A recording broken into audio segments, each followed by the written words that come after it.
ZEE5 ಇರುವಾಗ ನೀವು ನಿಮ್ಮ ನೆಚ್ಚಿನ ಶೋಗಳನ್ನ ಎಂದಿಗೂ ಮಿಸ್ ಮಾಡಿಕೊಳ್ಳುವುದಿಲ್ಲ. ಅದು ಸಂಪೂರ್ಣ ಉಚಿತವಾಗಿ.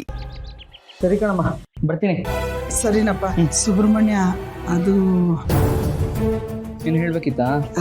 ಏನಿಲ್ಲ, ಆ ಖರ್ಚಿಪ್ಪು ಫೋನು ಎಲ್ಲ ತಗೊಂಡ ಎಲ್ಲ ಇಟ್ಕೊಂಡಿದ್ದೀನಿ. ಸರಿ ಬರಲ್ಲ. ಹಲೋ,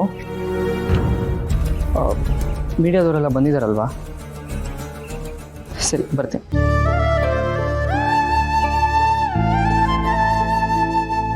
ಅಮ್ಮ, ಬರ್ತೀನಿ. ಹುಷಾರು ಕಣಪ್ಪ.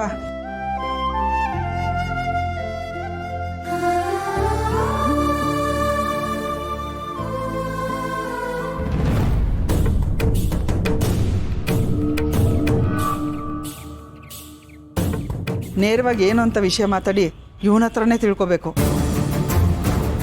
ವರ್ಧಾ, ಒಂದು ನಿಮಿಷ ಇರಪ್ಪ.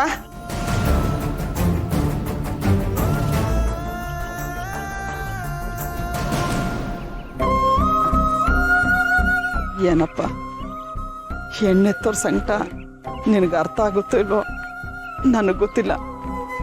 ಅದರಲ್ಲೂ ನಿಮ್ಮ ವಿಷಯ ಗೊತ್ತಾದಾಗ್ಲಿಂದ ಕಂಟ್ಲಿಂದ ನೀರು ಇಳಿತಿಲ್ಲ, ಕಣ್ಣಿಗೆ ನಿದ್ದೆ ಹತ್ತುತ್ತಿಲ್ಲ.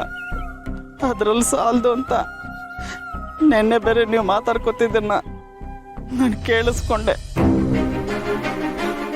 ನನ್ನ ಮಗ ಸುಬ್ರಹ್ಮಣ್ಯ ವರಲಕ್ಷ್ಮಿನ ತುಂಬ ಕಷ್ಟಪಟ್ಟು ಓದಿಸ್ತಾ ಇದ್ದಾನೆ.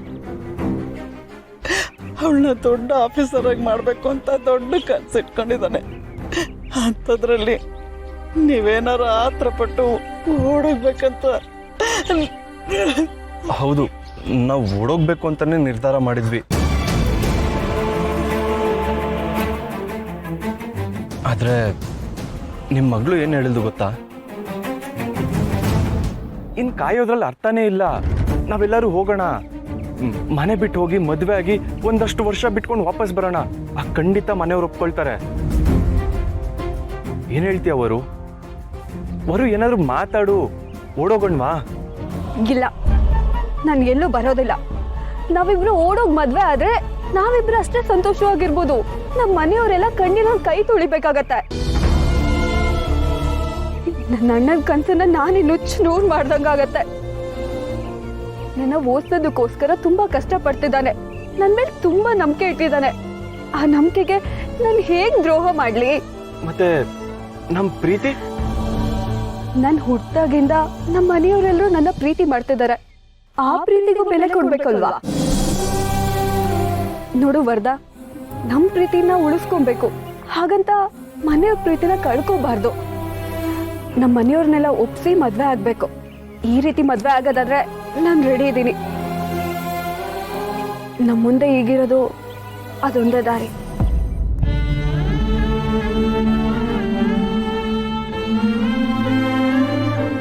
ನಿಜನೇನಪ್ಪ? ನೀನು ಹೇಳ್ತಾ ಇರೋದು ನಿಜನೇನಪ್ಪ? ಹೌದು, ನೀವೇನು ಯೋಚನೆ ಮಾಡಬೇಡಿ. ನಿಮ್ಮ ಮಗಳು ನಿಮ್ಮ ನಂಬಿಕೆಗೆ ದ್ರೋಹ ಮಾಡಲ್ಲ. ನೀವು ಅನ್ಕೊಂಡಿರೋ ಹಾಗೆ, ಸುಬ್ಬು ಕನ್ಸು ಕಾಣ್ತಿರೋ ಹಾಗೆ ಅವಳು ತುಂಬ ಚೆನ್ನಾಗಿ ಓದ್ತಾಳೆ. ಅವಳಿಗೆ ನಮ್ಮ ಪ್ರೀತಿಗಿಂತ ನಿಮ್ಮೆಲ್ಲರ ಮೇಲಿರೋ ಪ್ರೀತಿನೇ ತುಂಬ ಮುಖ್ಯ.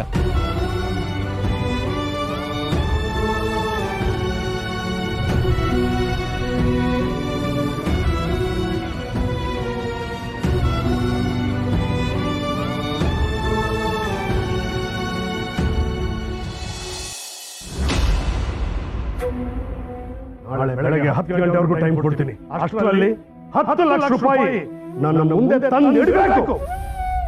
ಇಲ್ಲ ಅಂದ್ರೆ 10 ಗಂಟೆ 1 ನಿಮಿಷಕ್ಕೆ ಮನೆ ಬಿಟ್ಟು ಹೋಗ್ತಾ ಇರಬೇಕು.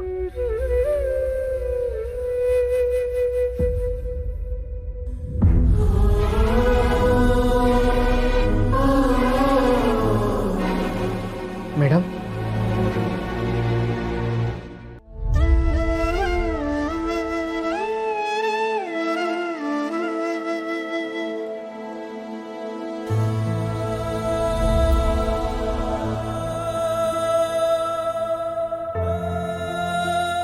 ಸುಬ್ಬು, ಇವತ್ತು ನನಗೆ ಏನಾಗ್ತಿದೆ ಅಂತಾನೆ ಗೊತ್ತಾಗ್ತಿಲ್ಲ. 10 ಲಕ್ಷ ಅರೇಂಜ್ ಮಾಡೋಕ್ಕಾಗಲಿಲ್ಲ.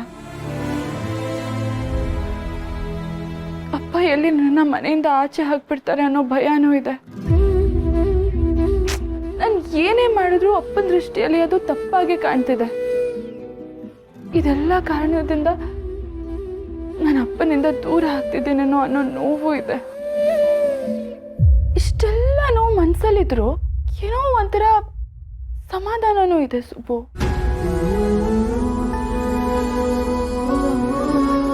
ಯಾಕೆ ಗೊತ್ತಾ? ಏನೋ ಗೊತ್ತಿರುತ್ತೆ ಬಿಡು. ಇನ್ನೊಬ್ರ ಕಷ್ಟಕ್ಕಾಗಿ ಅವ್ರ ಕಣ್ಣೀರ್ನ ಒರೆಸೋ ಪ್ರಯತ್ನ ಮಾಡ್ತಿದೀವಿ ಅಂದ್ರೆ ಆ ಸಂತೋಷದ ಮುಂದೆ ನಮ್ ಕಣ್ಣಲ್ಲಿ ನೀರ್ ಬಂದ್ರೂ ನಮಗ್ ಗೊತ್ತಾಗಲ್ಲ.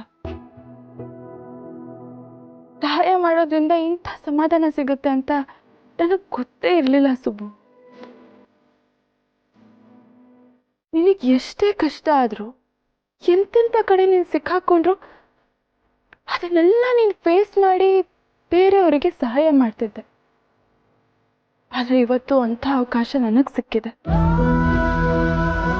ಒಬ್ಬ ತಂದೆನ ಉಳಿಸಿ ಒಂದು ಹೆಣ್ಮಗು ಕಣ್ಣೀರ್ನ ಒರೆಸೋ ಕೆಲಸ ಮಾಡಿದ್ದೀನಿ. ಅಂಥ ಒಂದು ಕಾರಣಕ್ಕೋಸ್ಕರ ತಪ್ಪಿತಸ್ಥೆ ಅಂತ ನಾನು ಅನ್ನಿಸ್ಕೊಂಡ್ರು ಅದು ಪರವಾಗಿಲ್ಲ ಸುಬ್ಬು.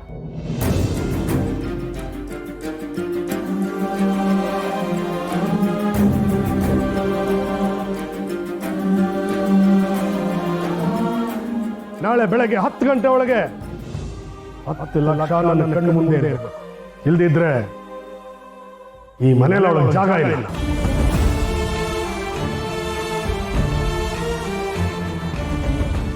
ಸುಬ್ಬು, ಅಪ್ಪ ಹೇಳಿ ಟೈಮ್ ಆಗ್ತಾ ಬಂತು. ಒಂದೊಂದು ನಿಮಿಷ ಕಳೀತಿದ್ದ ಹಾಗೆ ನನ್ನ ಎದೆ ಬಡಿತ ಜೋರಾಗ್ತಿದೆ, ಭಯ ಆಗ್ತಿದೆ. ಅಪ್ಪ ಅಪ್ಪನ ಏನಾದ್ರೂ ನನ್ನ ನಿಜವಾಗ್ಲೂ ಮನೆಯಿಂದ ಆಚೆ ಹಾಕ್ಬಿಟ್ರೆ ನಾನು ಎಲ್ಲಿಗೆ ಹೋಗ್ಲಿ, ಏನ್ ಮಾಡ್ಲಿ? ಅಪ್ಪನ್ ಬಿಟ್ಟು ಹೇಗಿರ್ಲಿ ಸುಬ್ಬು? ಆದ್ರೂ ಪರವಾಗಿಲ್ಲ. ಎಷ್ಟೊಂದು ಸರಿ ನಾನು ಏನೂ ತಪ್ಪು ಮಾಡದೇ ಇದ್ದಾಗ ಅಪ್ಪ ನನಗೆ ಬೈದಿದ್ದಾರೆ. ಈಗ ಒಂದು ಒಳ್ಳೆ ಉದ್ದೇಶಕ್ಕೋಸ್ಕರ ತಪ್ಪು ಮಾಡಿ ಅಪ್ಪ ಕೊಡೋ ಶಿಕ್ಷಣ ಅನುಭವಿಸೋಕೆ ರೆಡಿ ಇದ್ದೀನಿ. ಇಷ್ಟು ದಿನ ನಾನು ಎಷ್ಟೇ ಕಷ್ಟದಲ್ಲಿದ್ರು ನೀನು ಹೇಗಾದ್ರೂ ಮಾಡಿ ನನ್ನನ್ನು ಬಚಾವ್ ಮಾಡ್ತಿದ್ದೆ. ಆದ್ರೆ ಈಗ ಪರಿಸ್ಥಿತಿ ನಿನ್ನ ಕೈನೂ ಕಟ್ಟಾಕ್ಬಿಟ್ಟಿದೆ. ಆಯ್ತು, ಅದು ಏನಾಗುತ್ತೋ ಆಗ್ಲಿ, ನಾನು ಎದುರಿಸ್ತೀನಿ. ಯಾಕಂದ್ರೆ ನನಗೆ ಬೇರೆ ದಾರಿನೂ ಇಲ್ವಲ್ಲ.